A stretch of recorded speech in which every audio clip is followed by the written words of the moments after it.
Kuwait সরকার দেশটির আবাসিক এবং শ্রম আইন লঙ্ঘনের দায়ে গত এক বছরে 2024-2025 রেকর্ড সংখ্যক প্রবাসীকে নিজ দেশে ফেরত পাঠিয়েছে।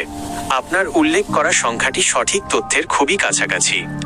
সাম্প্রতিক বিভিন্ন সংবাদ মাধ্যম ও সরকারি প্রতিবেদন অনুযায়ী 2024 থেকে 2025 সালের নভেম্বর পর্যন্ত প্রায় 36,000-এরও বেশি প্রবাসীকে বহিষ্কার করা হয়েছে। নিচে এই বিষয়ে বিস্তারিত তথ্য তুলে ধরা হলো। বহিষ্কারের মূল কারণসমূহ।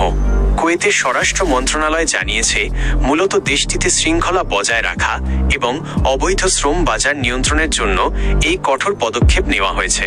প্রবাসীদের ফেরত পাঠানোর প্রধান কারণগুলো হলো আকামা বা আবাসিক আইন লঙ্ঘন, বৈধ ভিসার মেয়াদ শেষ হয়ে যাওয়ার পরও দেশটিতে অবস্থান করা।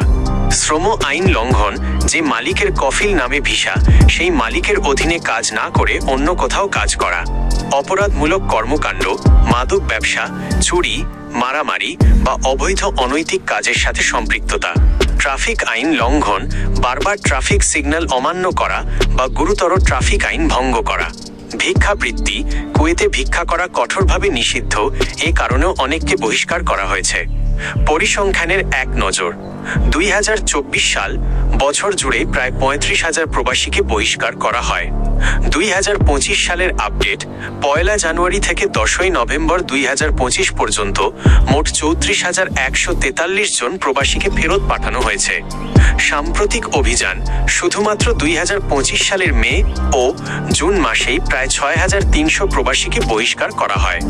প্রবাসীদের জন্য গুরুত্বপূর্ণ নোট।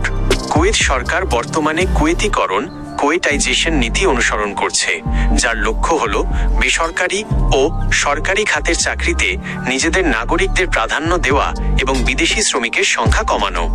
সতর্কতা, যে প্রবাসীদের আঙুলের ছাপ, ফিঙ্গারপ্রিন্ট নিয়ে এবং কালো তালিকাভুক্ত ব্ল্যাকলিস্টেড করে ফেরত পাঠানো হচ্ছে, তারা ভবিষ্যতে আর কখনোই কুয়েত বা অন্য কোনো জিসিসি দেশে প্রবেশের সুযোগ পাবেন না। আপনি কি কুয়েতের কোনো নির্দিষ্ট ভিসা নীতি বা সাধারণ ক্ষমা অ্যামনেস্টি সম্পর্কে জানতে চাচ্ছেন?